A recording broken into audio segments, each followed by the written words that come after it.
Hello everybody, welcome to Talk About Houses. I'm Todd. I'm Juana. Okay, so today we're going to talk about the tax break that you get when you sell a house. Right. Primary residence. But remember, we are not CPAs. We do not give tax advice. We do not give financial advice. We're just basically paraphrasing what we saw on the IRS website. Yeah, so we're going to go over the sort of details, but we recommend that you actually consult a tax accountant because these are actually very complex rules. There's a lot of exclusions. We're going to talk in general about some of them, just the expertise that we know through our having sold thousands of homes in real estate and having owned homes and sold them, okay? Because these rules have been around for a long time. They have been around for a long time, and this is something that you really have to plan in advance with your financial planner and tax advisor because they span multiple years and have all kinds of caveats, so we want to make sure that you understand that at the onset, and then we'll go over kind of in broad strokes what the rules of the game are, and then we'll go ahead and we'll have the IRS link for you so you can go visit that and become more familiar with that, and then of course seek advice from professionals, and that would not be us. Yeah, okay, so let's start with the general rules of it. That so you buy a house, you have to live in it for for so long, and you get a certain number of dollars. Right. So what are those numbers? Right. So you have to have lived in the house 2 years out of the last 5 years, basically about 730 days is what we're talking about. And then you get $250,000 per person. For two people, that would be $500,000. If there are three people, it's not going to be $750,000. Per person means spouse. Right. It doesn't mean you and your dog. Right. Okay. Right. And so let's talk about that real quick. So 2 of the last 5 years. So you bought a house, you moved into it, you lived in it for 2 years, and then you decided to move into another house and rent that one out for 2 years. So you've owned it for 4 years, you lived in it for 2, but now you just want to sell it. And what if though it appreciated $0 the first 2 years, like the market didn't go up, but then the last 2 years you owned it when it was a rental, it screamed up in value and you sell it. Okay, so it doesn't matter when it went up in value, so long as the value changed between when you bought it and when you sold it. Okay. And when we say when you bought it, that means the day that you closed on it. And when we say when you sold it, the day that you closed on it. Not when you listed it or got an accepted offer, but it's closing to closing. Okay, let's... one more thing that I thought was really interesting, mostly because I'm kind of a geek that way, but I thought it was interesting that if you owned your house and let's say you went on vacation for a week and you had somebody stay in your house for that week that you were gone and you got money for it, it still counts towards your 2 years in the house because it wasn't long term. So a regular vacation, like a week or 2 weeks, is fine. More than that, talk to your tax professional. But if it's just a short term thing, that's fine. I thought that was kind of an interesting thing. Okay, here's another example. Let's go back to the first example. You bought a house, you lived in it for 2 years, and then you moved out and you bought another house and you lived in that one for 2 years. And while you lived in that one for 2 years, the first house, you put a tenant in for 2 years, right? So that one you've owned for 4, this one you've owned for 2. And then you decide, I'm going to sell both houses. Do you get to count both? Do you get to take both of them? Do you say, well, this was a primary residence for 2 of the last 5 years, and this was a primary residence for the last 2 years? Nope, you don't get to do that. Okay, so why not? Okay, so you can only take one house every 2 years. Okay, here's another scenario. Let's give an example where 2 people get married.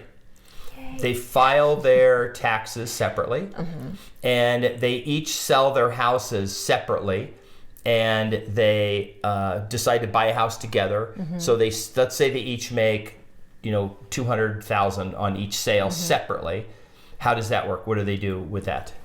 So that one's a little more complicated. So you do need to make sure that you kind of understand what's going on with that. Making sure that each of them lived at least 2 years in each house, because remember they have to pass.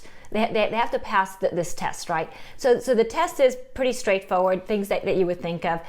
So for the purpose of the post office, that house is their mailing address. For the purposes of voter registration, that's their address. For the purposes of their driver's license, that's their address. For the purposes of their car registration, that's their address. For the purpose of their banking, that's their address.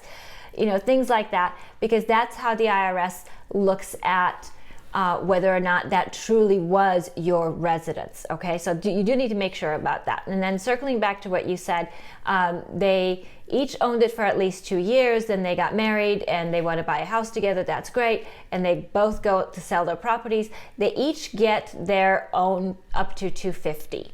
But they don't get more than that. So let's say that spouse A has a $100,000 gain, and let's say spouse B has a $400,000 gain. Spouse B doesn't get to borrow, if you will, from spouse A because spouse A didn't use up the full $250. Okay, so they can't get married and then combine the two houses like one and say, well, we sold 2 houses, we got 500 total, we're married, we get the whole exclusion. No. Right. No, Yeah. but that is a good question. When it actually, in a case like that, maybe they sell the one and they take the exclusion, and then maybe they just move into the other one and live in it for a couple years. Because if you get it for 2 years, you can't get it again for 2 years. Right. But you could do it every 2 years. Right. Now here's a scenario, because this happens to a lot of people. What if you're only is it like if you're in the house 1 year and 11 months, you don't get anything? Well, so there is a partial, like a proration thing, and it also depends as to why you're leaving and that sort of thing. So like, for example, the IRS has exclusions, like if you're a member of the military or the Peace Corps or the intelligence services or the National Oceanic Administration, or all kinds of different Defense Department organizations, Homeland Security, whatever. So if your government defense type job takes you someplace else, then they have all kinds of exclusions and that kind of thing. So this is getting into more complicated things. So we do want to make sure that you understand that there are possibilities for you out there for you to investigate with your particular situation. Yep. So it's just kind of interesting and something to maybe look at if you are thinking of having that sort of a life change event. The other thing that I thought was interesting, speaking of life change events, so the IRS thinks of everything, right? I think it's just a riot.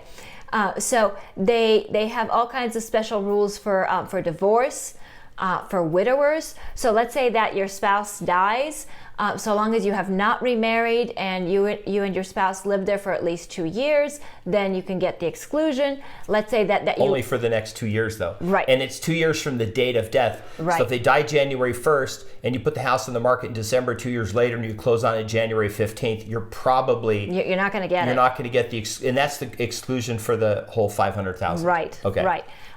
So they've got that. They've got the divorce one. One I thought that was interesting was, so you can have an exclusion if you have multiple births. So if you have one baby, forget it. You're stuck with the house. But if you have more than one baby at a time, yeah, the IRS says you can get exclusion for that. I thought that was kind of interesting. And there is a way that if you actually go on the IRS website, you can see it. They have a calculator that tells you how much you'll get of that $250 or $500 if you lived in it less than 2 years. You just have to go in there and put it in. Like I said, I recommend talk to your tax person, but I did run into a situation a number of years ago where a person wanted to list their house with me, but they said, but here's the deal, I can't close before like this exact date. And I go, what's significant about that date? He goes, that's the date I bought the house 2 years ago, and I'm going to make like $100,000 in profit on the house, maybe $100,000. It was actually be like 80. And he goes, and if I don't go to 2 years, I get a claim. None of that. I said, are you sure about that? Why don't you call your tax guy and ask them the question? Because he's like, well, I want to list it now, but then I said, look, if we list it now and get an offer, no one's going to want to wait 3 months. So he called his tax guy. His tax guy said, he said I can sell it because I get a percentage prorated of the whole time. So I would get like maybe 200 and something thousand. It was he said there's a calculator on the thing. So this is why we say talk to your tax guy and go through the specific, because you can just plainly read. You can just Google it and you can read it and see what it says. Now here's another question, because we talk about the benefits of owning a home. Can I just add one more? Yeah, add one more. Okay, one more. So last one. So the other one I thought was interesting was if you have a life event that puts you out of the home and into a care facility. So let's say, for example, that you lived in the house for a year, and then the second year you were in a care facility because you had a stroke or whatever, and you couldn't take care of yourself. Then, so long as directly preceding that event where you moved into a care home, you lived in the house for at least 12 months, then you get credit for the time that you were in the care home as though you were in the house itself. So you do get that 24 months of credit. So I thought that was, rather nice and considerate of the IRS. Those words won't come out of my mouth again. Anything you do that makes money, you pay taxes on. That's right. Right? And even with selling a long-term capital gain, although the rate is less, it's 15 to 20% for most people. For most people, it's 15% is long-term capital gains. For higher income people, it could be up to 20%. But this exclusion is a huge thing because everybody knows about the mortgage interest tax deduction. So you get to take some off your taxes for your interest that you pay on your mortgage. But this is a huge thing because if you made $500,000 in the stock market and you're in the 37% tax bracket, and you made that in 2 years, you're going to be paying almost $200,000 of that to taxes. But if you made it in your primary residence, then you're married, you get to keep it like it's free money. Right. So I think that's one of the things. I think that's one of the things that they really probably the government doesn't want to get rid of, right? Because they want to incentivize home ownership, and I think there would be negative consequences if they change it. So we don't know. You never know what's going to happen. And you also, too, this is another thing. That number has not changed. Meaning, I remember buying a house back in '96, and I remember that that we got to keep so much, and we didn't make that much money on the house. We sold it because we were only there for 4 years, and it wasn't like now where you could $500,000. You could make that. You could make that. We know people that in 2 years made like $1 million on a luxury home because it went from 1 million to 2 million, and they only get 500 if they're married, 250 if they're single. So now they have to actually pay the capital gains taxes on that. Right, it's because it's not designed for super rich people. It's designed for average people who just are trying to move and take their home equity with them. Right. So think about it. We all know what real estate prices have done over the last 18 months or so. So if you purchased a house, let's say 3 years ago, and you got a decent deal on it, and now you're selling it this year, it's not out of the realm of possibility that this could be very beneficial to you. It could be, a couple $100,000. Yep. Yeah. All right. So we just want to reiterate, we're not tax accountants. Nope. This is not tax advice. We're just explaining some general things. You should always call your tax person and say, hey, how does this work? If you're doing TurboTax, I guess you're stuck with, you could always ask, you could get a consultation or whatever. But, you should always, and maybe TurboTax will walk you through it and ask you, interview it, ask you questions, and you can do it that way.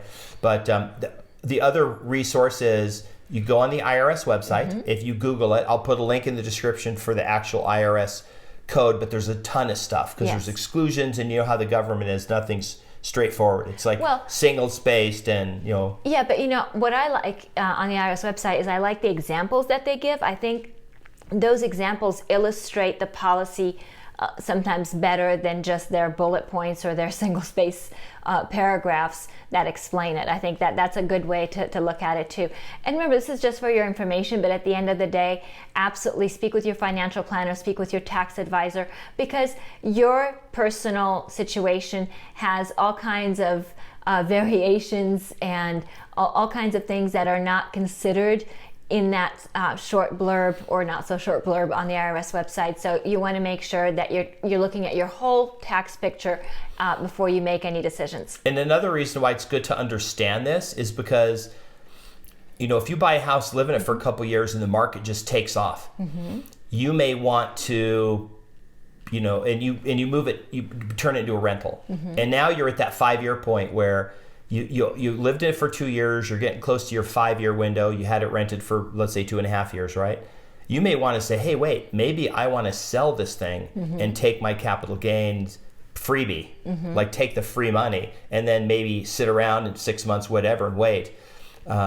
Because, it's something to think about, because these things do end. If you live in it for 2 years and then 7 years later you want to sell it, well, the last 5 years has had a tenant, you don't get a exclusion for selling it. Right. And you could always sell the house you live in and then move into the rental house again and then live in it for 2 years and do that. But so something to think about. It's good to, here's the thing, people that are successful, they plan the success. They have a strategy for doing it.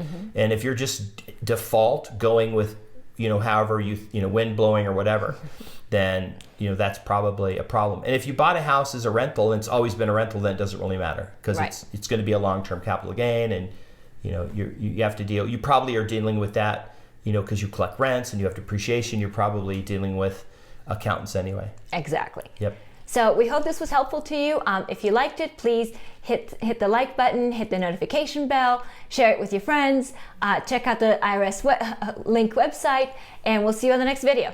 Bye. Bye.